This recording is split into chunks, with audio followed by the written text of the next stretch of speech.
बेहद का वैराग होता है घर गृहस्थ में रहे। उन तथाकथित देशक जो ब्राह्मणों की दुनिया है उसमें पढ़ाने वाले टीचर्स घर गृहस्थ में है या हद के वैराग में है? उनका हद का वैराग है। और जो एडवांस पार्टी है वो घर गृहस्थ में रहने वाली है। घर गृहस्थ में रहते हुए भी बुद्धि योग से उपराम रहे, यह है बेहद का वैराग। बुद्धि लिम्पायमान न हो। सन्यासी क्या करते हैं? तन से वैरागी हो जाते हैं, तन के संबंधियों से वैरागी हो जाते हैं और मन में वही बातें याद आती रहती है। तो हद का वैराग हुआ। हमारा है बेहद का वैराग। और बाबा 108 का जो माला है, जो अष्टदेव है 108 के अंदर में है या वो अलग है? 8 की माला अलग और पहले बनती है, उसके बाद 100 तैयार होते हैं। इसलिए बोला है 100 की माला तो फिर भी बन जाती है, लेकिन 8 की माला में अदली बदली ऊपर नीचे बहुत होते हैं। ऐसे क्यों बोला? क्योंकि 8 तो सबके पूर्वज हैं। जैसे बाप सारे विश्व का पूर्वज है। पूर्व माने पहले, ज माने जन्म लेने वाला। ऐसे ही जो और धर्म की आत्माएं हैं, ग्रुप हैं, उन सब के पूर्वज हैं जो 8 हैं। वो 8 100 में भी ऐड होते हैं। 8 100 में ऐड होते हैं तो 108 की माला कही जाती है।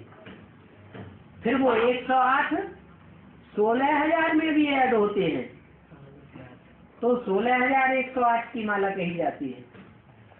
फिर वो 16,108 9 लाख में भी ऐड होते हैं तो कंप्लीट प्रजा की संख्या कितनी कही जाती है? 9,16,108। वो 8 हर जगह ऐड होते जाते हैं। जैसे कि उनको ऐड किए बगैर दुनिया बन ही नहीं सकती। बाबा रुंडमाला और मूलमाला इसका रास्ते है। रुंड कहते हैं नीचे के हिस्से को और मुंड कहते हैं इसको।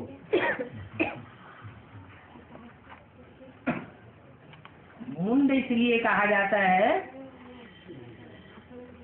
कि रुद्रमाला के जो मणके हैं उनमें ढेर की ढेर आत्माएं प्रवेश करती है। इसलिए जो यादगार रुद्राक्ष का मणका है उसमें मुख दिखाए जाते हैं। ऐसे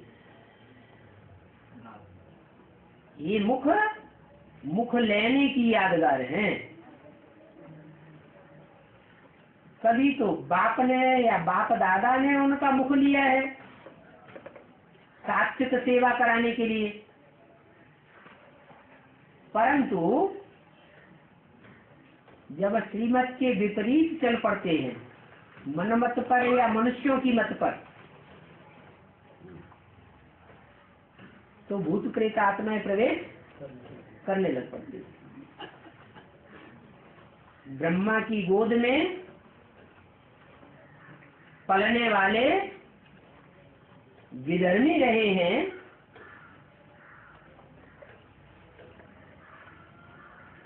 ज्यादा संख्या में, या स्वधर्मी रहे हैं। शास्त्रों में भी दिखाते हैं ब्रह्मा ने मोस्टली किसको वरदान दिए? असुरों को वरदान दिए। दुनिया में भी ऐसे ही होता है। अगर परिवार में माँ का जो छोटा बच्चा होता है कितना ही खोटा हो, लेकिन माँ उसको भी बहुत बहुत प्यार देती है।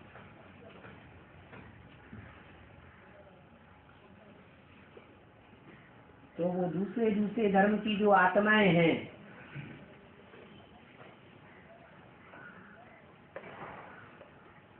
वो सारी की सारी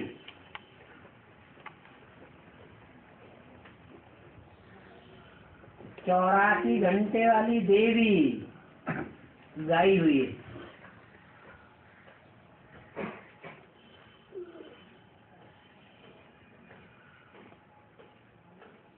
सात विधर्मी नारायण हैं।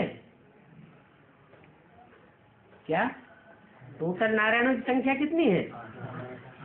9।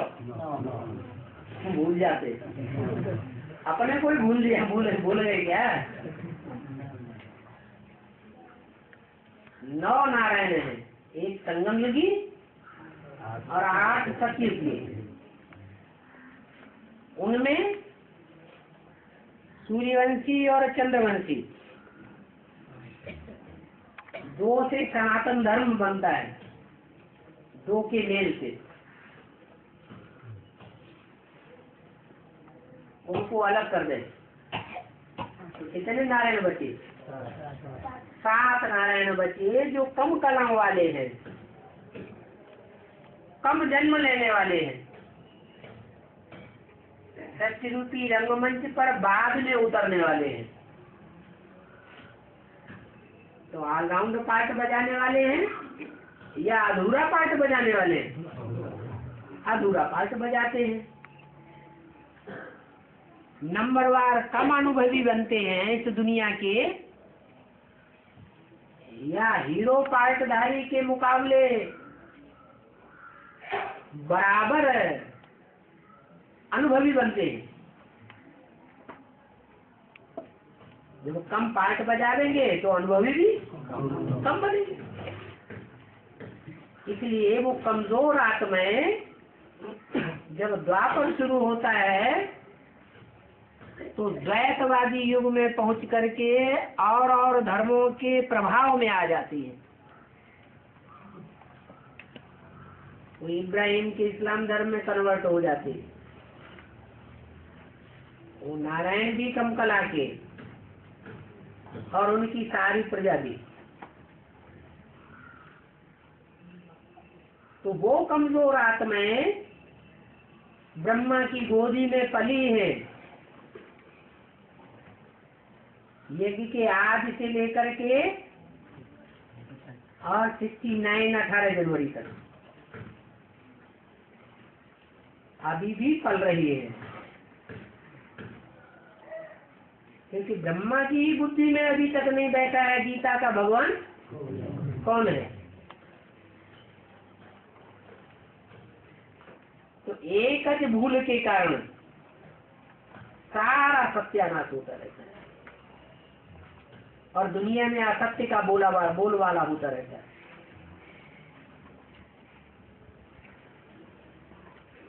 वो ब्रह्मा को फॉलो करने वाली आत्माएं प्रैक्टिकल जीवन का फॉलो नहीं करती है, ब्रह्मा को उनके डायरेक्शन को फॉलो करती है। शिव के डायरेक्शन को नहीं पकड़ती। किसके डायरेक्शन को पकड़ती है? देहधारियों के डायरेक्शन को, ब्रह्मा के डायरेक्शन को पकड़ेंगी, नहीं तो ब्रह्मा कुमार कुमारियों के डायरेक्शन को पकड़ेंगी।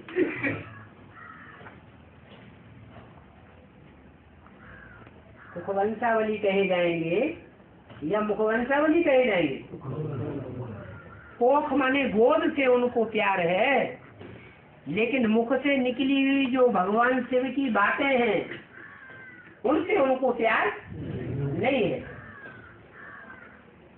तो ऐसी सब आत्माएं, चाहे वो नारायण ही क्यों न हो, अधूरे कला वाले, और उनकी प्रजा वर्ग की आत्माएं ही क्यों न हो, वो सब कन्वर्ट होने वाली कच्ची आत्माएं यहाँ संगम युग में भी जीते जी प्रारब्ध नहीं पाती। जब तक उनका जीवन रहता है तब तक प्राप्ति नहीं कर पाती। जैसे ब्रह्मा ने प्राप्ति नहीं की जीवन रहते, क्या जीवन मुक्ति पाई? जीवन रहते रहते मुक्ति नहीं पाई। तो उनके जो फॉलोअर्स हैं या ब्रह्मा से जो प्यार लेने वाले हैं वो भी अधूरे ब्राह्मण, शरीर छोड़ने वाले भूत प्रेत बनते हैं। सूक्ष्म शरीर धारण करते हैं, स्थूल शरीर छूट जाता है और वो उन रुद्रमाला के मणकों में प्रवेश करते हैं जो रुद्रमाला के मणके श्रीमत को न पकड़ करके मनमत अथवा मनुष्यों की मत पर चल पड़ते हैं। कहीं कोई पार्टी बन गई, कहीं कोई पार्टी बन गई, कहीं कोई श्री श्री 1008 बन गए, कहीं कोई श्री श्री 108 बन गए, माला बनाना शुरू कर दिया। तो ढेर के ढेर फॉलोअर हो गए ना, ग्रुप अलग अलग हो गए। ऐसी भूत प्रेत आत्माएं फिर उनमें प्रवेश करती हैं तो अनेक मुख हो जाते हैं।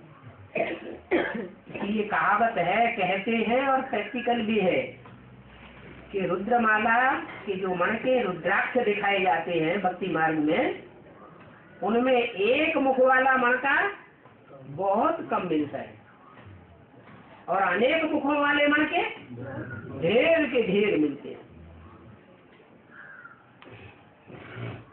तो जब विनाश होगा उस समय दुनिया की कितनी ढेर की ढेर आत्माएं अचानक शरीर छोड़ेंगी, भूकंप आते रहेंगे और मल्टी स्टोरी बिल्डिंग्स गिरती रहेंगी। कितने अचानक मरेंगे और जिनका अचानक मौत होता है वो सब प्रवेश करते रहेंगे। यहाँ तक बताया है कि 33 करोड़ देवताएं हैं, देवात्माएं, और उनमें से एक एक में सोल प्रवेश करती रहती है। ऊपर से परम नाम से जो भी आत्माएं आएंगी वो गण से तो जन्म नहीं लेंगी, पवित्र आत्माएं हैं, तो क्या करती है, कोई में प्रवेश कर जाती है। अब 33 करोड़ कम 500-700 करोड़ मनुष्य आत्माएं ऊपर से उतरती रहती है और जिनमें प्रवेश करती है वो देवात्माएं 33 करोड़। तो 33 करोड़ को भाग दो 500-700 करोड़ में,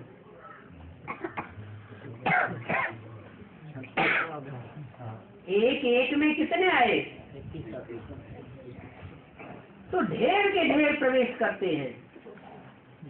अभी भी ये शूटिंग होगी और होने वाली है और हो रही है। ब्रह्मा से ज्यादा श्रेष्ठ आत्मा तो और कोई है भी नहीं, और वही जब प्रवेश कर रही है तो ब्रह्मा की गोद में पलने वाले जितने भी विधर्मी आत्माएं हैं वो सब प्रवेश करती हैं और मुख से अल्लम गल्ला बोलती है, कुछ भी बोल के सुनाएंगी, और जो सुनाएंगी तो श्रीमत के बचड़ा तो मुख बने हुए रुद्राक्ष के मणकों में, ऐसे ना। ये तो एक मुख की भाषा बोलता है, माने एक ही बात बोलता है।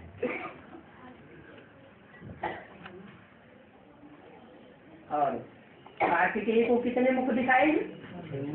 6 मुख दिखाए। माने वो अपने जीवन काल में ब्राह्मण तो बनता है,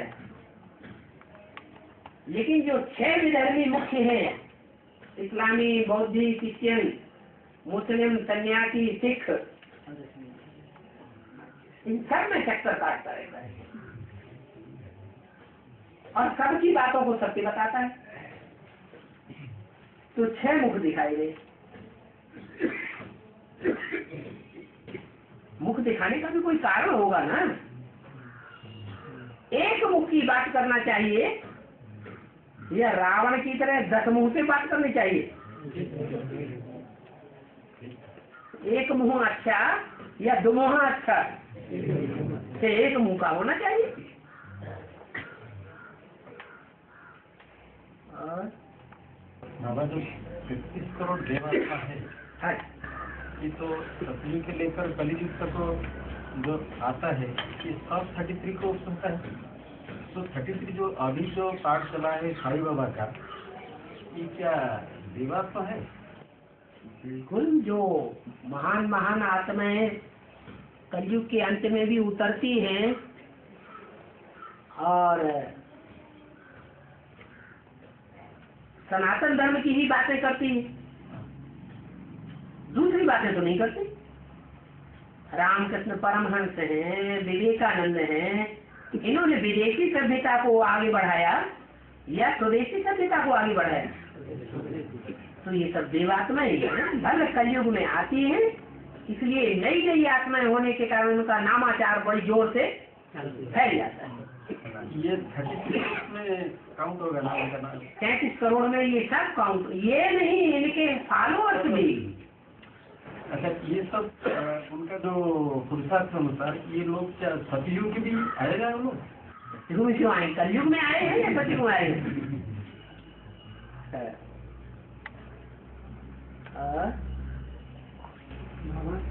ये ब्रह्मा का 33, शंकर का 33 है? शंकर का 33। अच्छा अच्छा, तीन मूर्तियों को 100 सालों में बांटा गया। 33। हाँ, तो 33 साल आता है। ये ब्रह्मा का क्या अकाल मृत्यु होता है? 33 का संपूर्ण हुआ ना? 33 संपूर्ण हुआ ना? हाँ, 69 में 18 जनवरी को उनके 33 साल पूरे हो गए साकार शरीर से। तो वो 33 साल में उन्होंने जो कुछ किया वो प्रैक्टिकल जीवन में उनका पुरुषार्थ गाया गया। और का मनमोहन है ब्रह्मा बाबा जब जीवित थे तो 2 दादियां मुखी थीं मम्मा की शरीर छोड़ने के बाद। एक मनमोहिनी दीदी और दूसरी प्रकाश मणि कुमार का दादी। लेकिन बाबा ज्यादा महत्व और मान मर्तबा किसको देते थे? दिखावे में। तो मुरली में बोला है, अंदर के प्यार और बाहर के प्यार की बाबा की बड़ी भारी युक्ति है। तो अंदर से तो मनमोहिनी दीदी को प्यार करते थे और पहली अव्यक्तवाणी में प्यार की निशानी बता रहे हैं कि पहली अव्यक्तवाणी में मनमोहिनी दीदी को इंचार्ज बनाया गया सारी संस्था का। बोला गया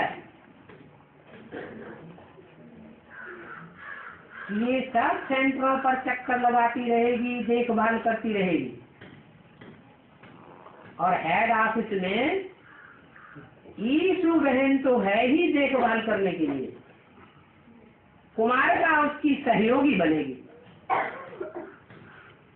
तो असिस्टेंट क्लर्क हुई या मुखिया हुई?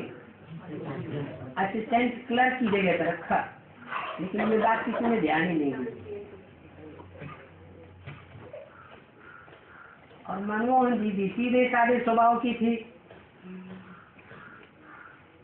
कुमार का दादी आपा धापी करने वाली।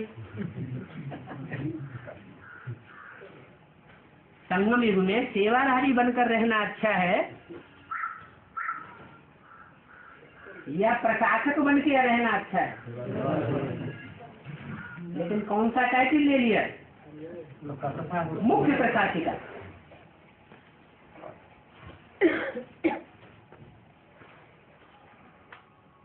और मनोहर दीदी तो पहले ही शरीर छोड़ दिया।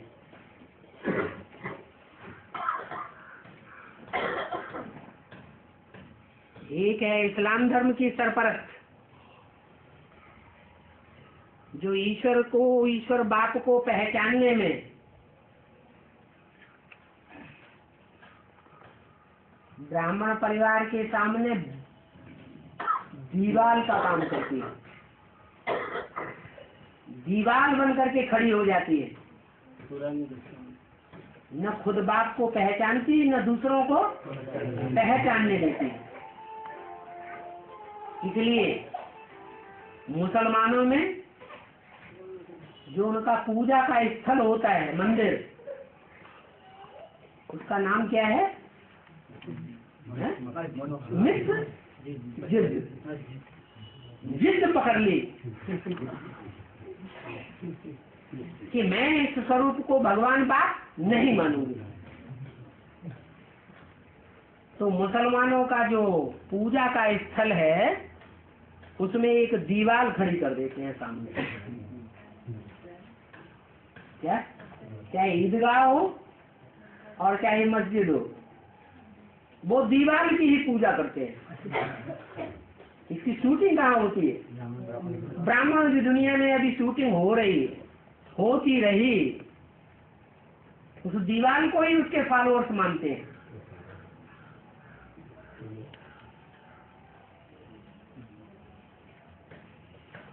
भगवान बाप का जहाँ परिचय दिया जा रहा हो,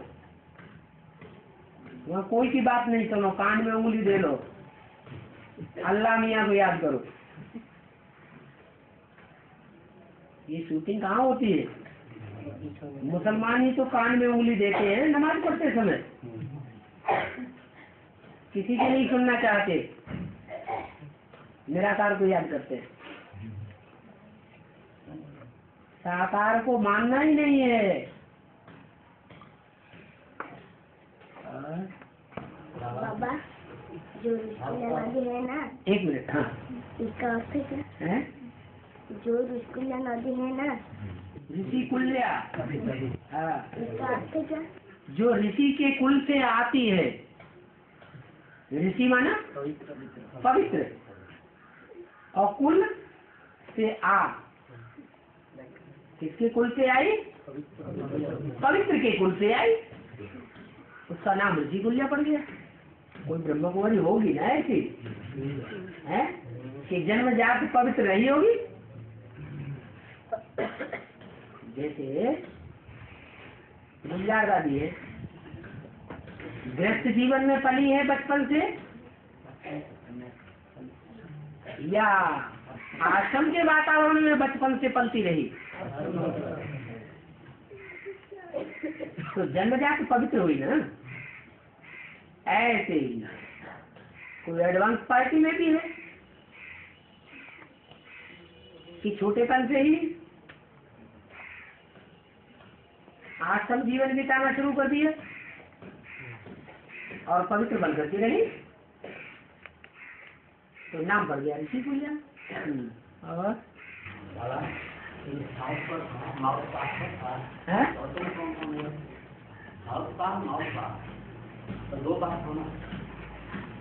साउथ पोल, हाँ, और नॉर्थ पोल, हाँ,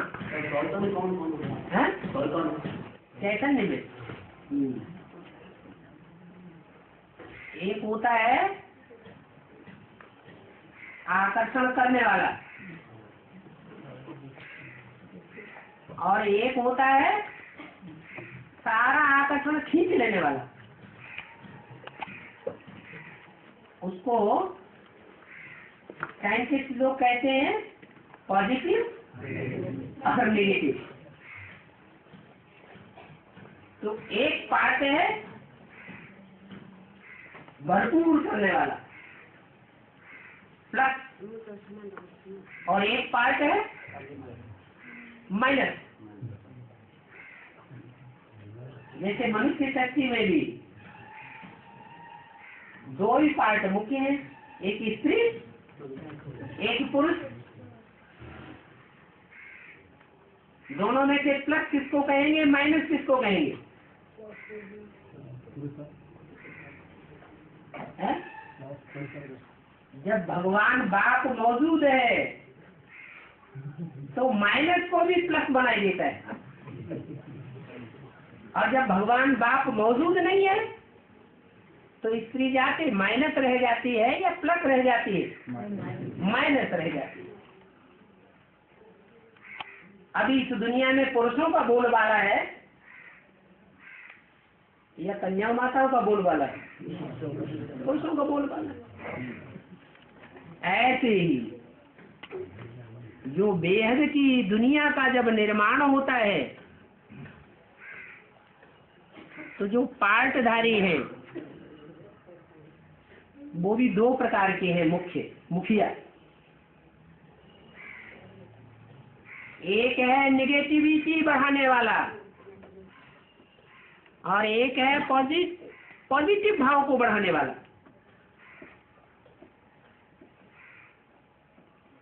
बाप आते हैं तो पॉजिटिव बढ़ाते हैं या निगेटिव बढ़ाते हैं? पॉजिटिव बढ़ाते हैं। और किस तन में आते हैं? पुरुष तन में आते हैं, स्त्री चोले में आते हैं? पुरुष तन में आते हैं। तो वो है नॉर्थ पोल, चुंबकीय शक्ति। आकर्षण शक्ति पवित्र में होगी या अपवित्र में होगी? खींचने की शक्ति, जिसको भक्ति मार्ग में नाम दे दिया है कृष्ण। कृष्ण माने कथित करने वाला, आकृष्ट करने वाला। तो वो हो गया नॉर्थ पोल। जरूर नीचे कोई चुंबक का पहाड़ है। पुरुष के अपोजिशन में है साउथ पोल। और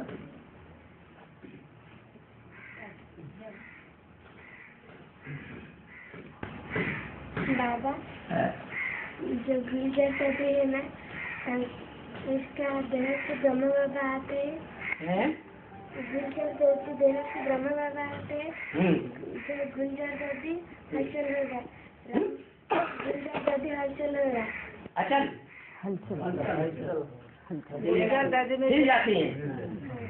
हाँ, तो ब्रह्म रामबल दे ब्रह्म बाबा आते तो रामबल कुछ नहीं जाते। कहने का मतलब ये है कि जब शिव बाबा प्रवेश करते हैं तो ब्रह्मा के तन में कोई हलचल नहीं होती थी। क्या कोई झटका नहीं लगता था।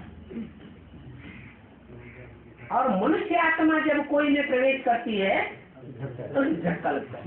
अकेले ब्रह्मा की बात नहीं है, देखो ब्रह्मा की बात नहीं है। जो भी मनुष्य मात्र हैं और वो अचानक शरीर छोड़ देते हैं, भूत प्रेत बन जाते हैं, तो उनको अपना सूक्ष्म शरीर मिलता है। सूक्ष्म शरीर में ज्यादा ताकत होती है या स्थूल शरीर में ज्यादा ताकत होती है? सूक्ष्म शरीर में ज्यादा ताकत होती है। जो चीज जितनी सूक्ष्म होगी उतनी ज्यादा पावरफुल होगी। जैसे अभी बोला कि वाचा की सेवा बहुत कर ली, कर्मेंद्रियों की भागदौड़ की सेवा बहुत कर ली, अभी कौन सी सेवा करो? मनसा सेवा। ज्यादा ताकत किसमें है? मनसा सेवा में ज्यादा ताकत है, वाइब्रेशन बनाने की ताकत है। तो ऐसे ही ब्रह्मा वाली सोल मनुष्य आत्मा होने के कारण जब प्रवेश करती है तो जिसमें प्रवेश करती है उसको हिलाई देती है। सिर्फ हिलाई नहीं देती है, वो आत्मा जैसे सुसुप्तावस्था में चली जाती है, अपने भान को भूल जाती है, विस्मृति स्वरूप बनाई देती है। तो विस्मृति स्वरूप बनाना अच्छा या स्मृति स्वरूप बनाना अच्छा है? बाप क्या करते हैं? बाप आते हैं तो स्मृति स्वरूप बनाने के लिए आते हैं और बनाते भी हैं। अब ब्रह्मा क्या करते हैं? स्मृति स्वरूप बना देते हैं। ऐसा क्यों? ऐसा इसलिए कि मनुष्य आत्माओं में देह अभिमान होता है और भगवान में देह अभिमान नहीं होता। कोई कहे क्या प्रूफ हम नहीं मानते, तो प्रूफ बताओ कि ब्रह्मा की सोल जब आती है तो मान मर्तबा लेकर के आती है। बुलाओगे तो आएंगे, नहीं बुलाओगे तो ब्रह्मा बाबा को आवाहन किया जाता है ना, पहले से निमंत्रण देकर के रखा जाता है ना, बुलाया जाता है ना, तो वो बुलाने से आते हैं। और शिव बाबा बिना बुलाए ही आ जाते। ब्रह्मा के तन में आते थे तो भी बिना बुलाए आते थे। बुलाने की जरूरत नहीं। 63 जन्म भी भले बुलाने वाले बुलाते रहे लेकिन वो आए नहीं। उन्हें जब आना है तब आएंगे। अभी भी जहाँ कहीं शिव बाबा का पाठ चल रहा होगा वो बुलाने से आता है, फिर अपने आप कूद पड़ता है, अपने आप आ जाता है। कोई निमंत्रण देने की दरकार नहीं है। तो शिव उसको अपना देह नहीं है, देह भान नहीं है। वो निराकारी है, निरहंकारी है, निर्विकारी है। तो जिस तन में भी बाप बन करके आता है उसकी भी ऐसी स्टेज बनती है। कैसी? निराकारी, निर्विकारी और निरहंकारी।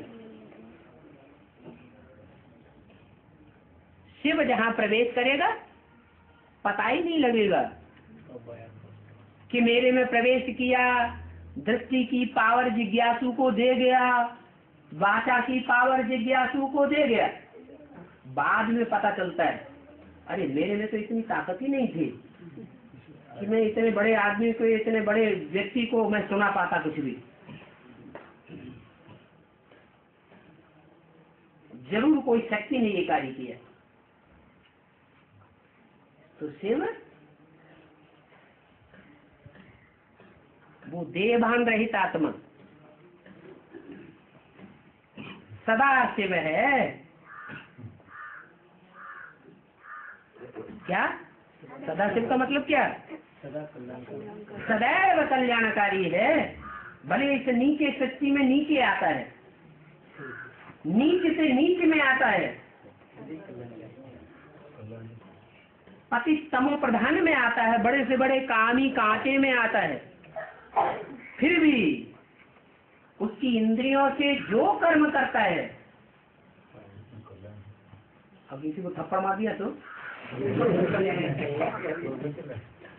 उस समय तो भले लगे थप्पड़ मार दिया, लेकिन रिजल्ट कल्याणकारी होगा। कोई भी कर्म इंद्रियों से कोई भी कार्य करेगा उसका रिजल्ट कल्याणकारी ही होगा, अकल्याणकारी नहीं हो सकता।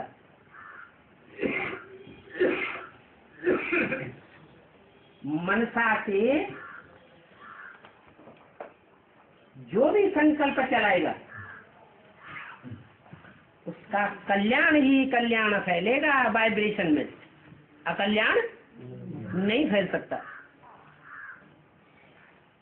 दृष्टि से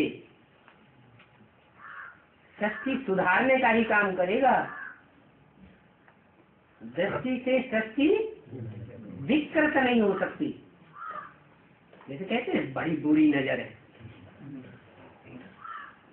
ट्रकों के पीछे क्या लिखा रहता है? बुरी नजर वाले तेरा मुंह काला। इसका मतलब मनुष्यों की तो बुरी दृष्टि ही होती है। स्त्री पुरुष सामने रहेंगे एकांत में तो विकार के भाव ही आएंगे, विकारी दृष्टि ही जाएगी। और शिव बाबा की विकारी दृष्टि नहीं हो सकती। वो तो सदैव ही निराकारी है, निर्विकारी है। बाबा गंजम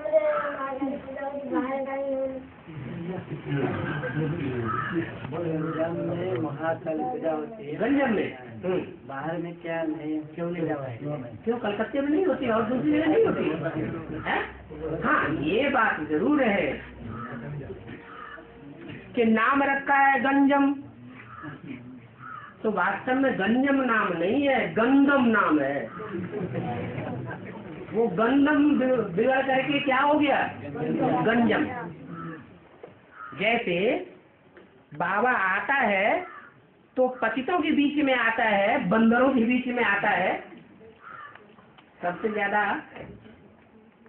कामी जानवर कौन सा होता है? बंदर होता है।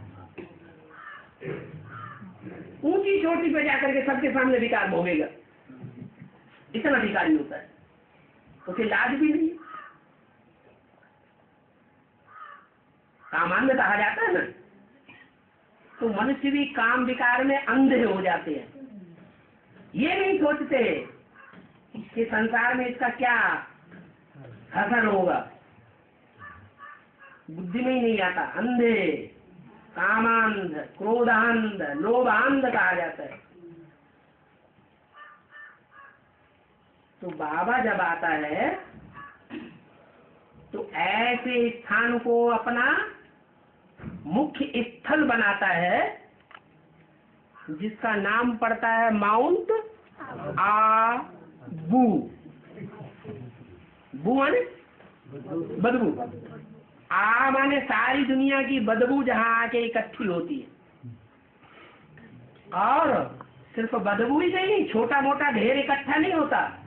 पहाड़, माउंट, बदबू का पहाड़ जहाँ जाकर के इकट्ठा हो जाता है। संसार में जब प्रत्यक्षता होगी तो प्रत्यक्षता से पहले बदबू का पहाड़ लोगों को देखने में आएगा, दुनिया वालों को, या भगवान देखने में आएगा? क्या देखने और सुनने में आएगा? कलंक की धर। क्या देखेगी दुनिया? जिसके ऊपर ढेर के ढेर कलंक लगते हैं। तो नाम पड़ गया माउंट आबू, बदबू का पहाड़। जो भारत के राजाएं हैं वो जन्म जन्मांतर के पतित राजाएं बने। एक एक राजा के रनिवास में सैकड़ों सैकड़ों रानियां रहती थी, तो कितने पतित होते होंगे। ऐसे पतित राजाओं वाली आत्माएं माउंट आबू में आकर के इकट्ठी होती है और उसको तपस्या भूमि कहा जाता है। वहां आकर के तपस्या करती है देवभानु को त्यागने के लिए। ये देवभान उन्होंने 63 जन्मों में धारण किया है और एक जन्म में भगवान की याद से उस देवभान को उतारती है। तो उस स्थान का नाम पड़ता है माउंट आबू। और माउंट आबू में जो आत्माएं बीज रूप स्टेज धारण करने वाली हैं, वो बीज रूप स्टेज धारण करने वाली आत्माओं को माउंट आबू से ज्ञान मिलता है या कोई दूसरे स्थान से ज्ञान मिलता है? वो स्थान भक्ति मार्ग में गाया हुआ है बनारस। क्या नाम दिया? बना बनाया रस, जहाँ ज्ञान का मिलता है।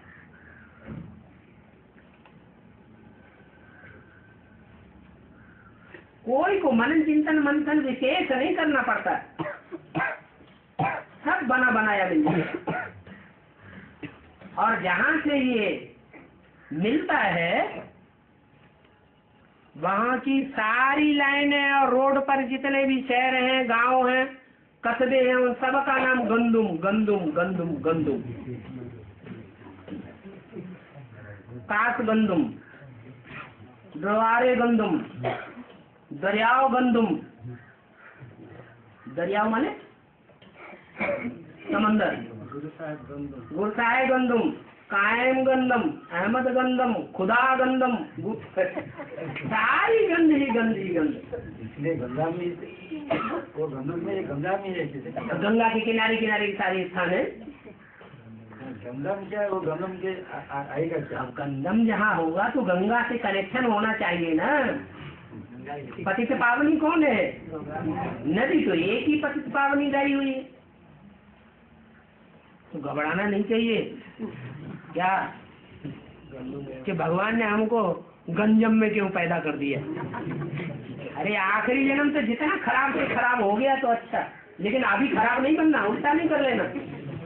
क्या अभी बनाने का टाइम है या गिरने का टाइम है? अभी बनाने का टाइम है, अभी पतित बनने का टाइम नहीं है। ज्ञान का सागर आया बन जाओ क्या, बंदी सांप बनाए। तो गंदुम में महाकाली अपना डांस नहीं करेगी तो कहाँ करेगी? है? बाबा हाँ। याद में बैठता हूँ ना, आँख में से लो आता है। क्या आता है? याद में बैठे आंसू आते हैं ना, आंसू आ जाते हैं, प्यार के भी आंसू होते हैं।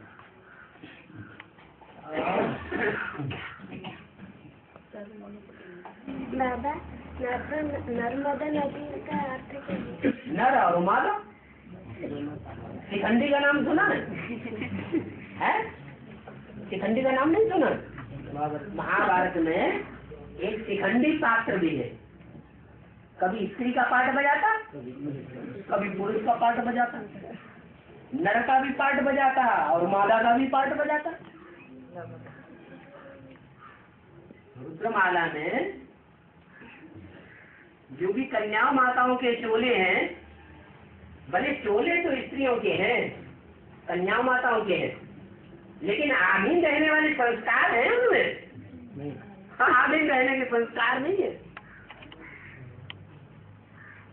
तो जब तक पुरुषार्थी जीवन है, स्त्री चोला दिखाई तो पड़ता है, लेकिन अंदर से स्त्री स्वभाव नहीं है। जब परिपक्व पुरुषार्थ बन जाएगा तो उनका जन्म जन्मांतर का राजा का जो स्वभाव संस्कार है वो संसार के सामने प्रत्यक्ष हो जाएगा और चोला भी परिवर्तन हो जाएगा। आज भी ऐसे हो रहा है दुनिया में। जो अज्ञानियों की दुनिया है उसमें बहुत से ऐसे हैं, स्त्री पुरुष बनते जा रहे हैं और पुरुष स्त्री बन जाते हैं। हार्मोन्स की बात है। स्वभाव संस्कार के आधार पर, मनुष्य के शरीर के स्वभाव संस्कार के आधार पर हार्मोन्स चेंज हो जाते हैं, और जब हार्मोन्स चेंज हो जाते हैं तो स्त्री से पुरुष और पुरुष से स्त्री बन जाते हैं। और बाबा भी यही आके करता है। बाबा जादूगर है, दाढ़ी मूछ वाले ब्रह्मा को क्या बना दिया है? स्त्री बना दिया। नाम क्या रख दिया? ब्रह्मा, बड़ी अम्मा। सिर्फ नाम ही रख दिया या चोला भी बना दिया बड़ी अम्मा का? चोला भी बना देता है। दाढ़ी मूछ वाले ब्रह्मा की पूजा नहीं होती, लेकिन वही ब्रह्मा जब स्त्री चोला धारण कर लेता है तो पूजा होने लगती है। तो स्त्री को पुरुष बनाए देता है और पुरुष को स्त्री बनाए देता है।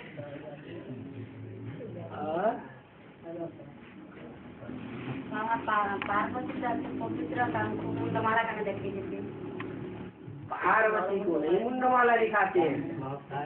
उनका जो महाकाली स्वरूप है, तमो प्रधान रूप, सब मुंडमाला दिखाते हैं। में एक बार पुरुष को एक बार स्त्री चोला धारण करता है। हाँ, वहाँ ऐसे नहीं होता कि दो बार स्त्री का दो बार पुरुष का जन्म हो, नहीं, वहाँ क्रम से चलता है। एक जन्म स्त्री का, एक जन्म पुरुष का। विसंगति वहाँ नहीं होती, कोई बात में विसंगति नहीं होती। और द्वापर युग में, कलयुग में हर बात में विसंगति। विपरीत गुण, विपरीत आचरण, गुण धर्म स्वभाव सब विपरीत होने लग पड़ते हैं। बैलेंस ही हर बात का बिगड़ जाता है।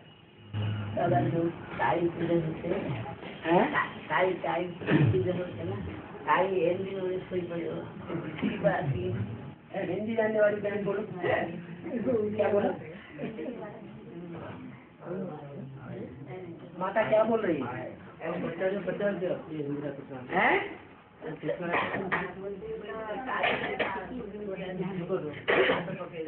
वो जो शंकर को ये छाती पर जो काली पाँव रखते हैं ना, हाँ वही बोल रहे हैं।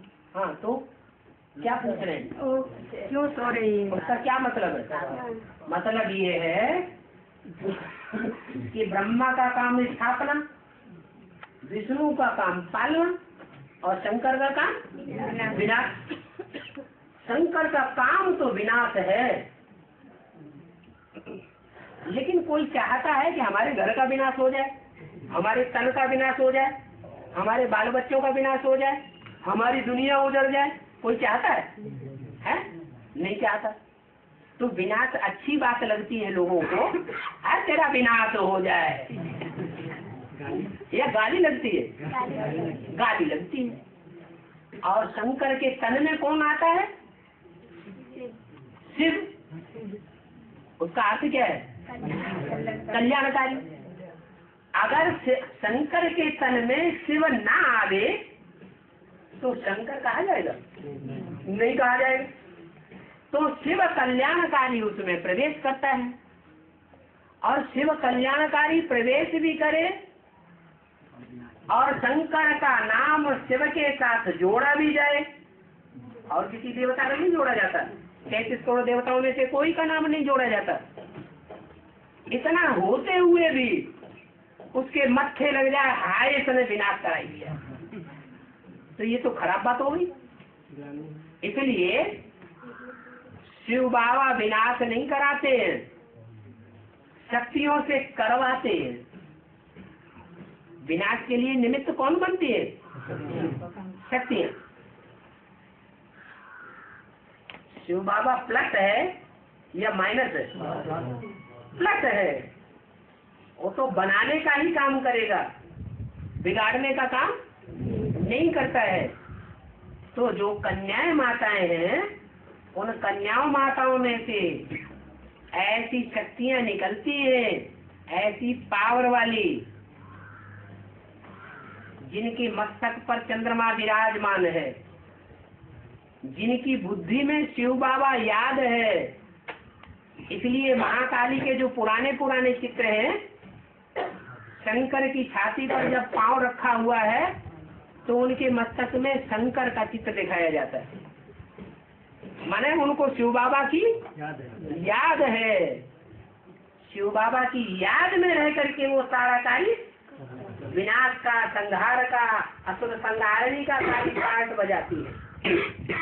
इसलिए शंकर को अगर वो काम न करना पड़े और दोष भी मत्थे न मरा जाए तो अच्छी बात है ना, है? आराम से पड़ जाना चाहिए या हुड़दंग बजाना चाहिए? आराम से पड़े रहो। भले छाती पर पांव रख दिया, शिव बाबा मान मर्तबा चाहता है क्या? है? छाती में पांव रख देने से क्या होता है? दिल के अंदर कौन बसा हुआ है वो निकाल दो। तो दिल के अंदर की बात शिव बाबा देखता है या ऊपर का पांव देखता है? दिल के अंदर की बात देखता है। दिलवाड़ा बाप है या स्थूल पांव वाला है? वो तो दिलवाड़ा है ना। इसलिए जो चित्र बनाया है अच्छा ही बनाया है, एक्यूरेट बनाया है। और बाबा दिलवाड़ा मंदिर से नग्न मूर्ति क्यों रख दिया? जैन मंदिर में नग्न मूर्ति जो दिखाते हैं ना, वो संपन्न स्टेज की यादगार है मूर्तियाँ या अधूरी स्टेज की यादगार है? संपन्न स्टेज जब हमारी बनेगी तो नंगी आत्मा महसूस होगी या देवान का कपड़ा हम पहने हुए होंगे? नंगी आत्मा हो जाएंगे तो उसको कैसे दिखाए? इसलिए उनको कपड़े नहीं दिखाए हैं, शरीर रूपी वस्त्र दिखाए नहीं है। इसका मतलब ये नहीं है कि उनको देह होती ही नहीं है, देह तो होती है लेकिन स्टेज निराकारी होती है, इसलिए नग्न मूर्तियां दिखाई गई। और सात माने क्या है? सात माने क्या है? सात माने पिटाई, उसको कहते हैं सात। और नृत्य वो फूल डांस किया है या ज्ञान का डांस किया है? ज्ञान का डांस किया है। अभी ब्राह्मणों की दुनिया में कोई ऐसा वर्ग अनुभव में आ रहा है कि उनको कोई भी ज्ञान का पॉइंट अच्छे से अच्छा सुनाओ एडवांस का, उनको ऐसे लगता है कि हमको कोई पिटाई कर रहा है। तो साधना हो रही है कि नहीं हो रही? उनके लिए ज्ञान डांस अभी शुरू हो गया, नंगा नाच, और आगे चल के और भयंकर होता जाएगा। और हमारा जो 2036 में कृष्ण जन्म लेगा तो उसको जन्म देने वाला बाप क्या जन्म देने के बाद खड़ी छोड़ देंगे?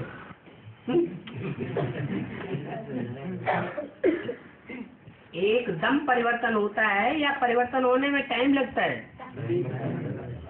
जो प्रकृति एकदम तामसी बन गई है 2036 में, एकदम तामसी बन जाएगी ना एटम बम फटने से। पृथ्वी हो चाहे जल हो चाहे वायु हो, ये तामसी तो बनेगी ना। तो तामसी से एकदम ठंडे हो जाएंगे या टाइम लगेगा ठंडा होने में? कुछ तो टाइम लगेगा। तो जैसे जैसे आत्मिक स्थिति वाली आत्माएं, संपन्न आत्माएं इस धरती पर उतरती जाती है, प्रकृति उनके लिए सतोप्रदान तेज धारण करती जाती है। एकदम नहीं होता है, धीरे धीरे होगा। एक दो जन्म में स्थिति सा ठीक हो जाएगी। तो उसको जन्म लेने वाले बाप माँ जो है, हाँ, वो क्या हटा दी शरीर छोड़ देंगे या बर्फ पे शरीर रहेंगे या शरीर खत्म हो जाएंगे? सुरक्षित रहेंगे। और कृष्ण का शरीर क्या बर्फ में?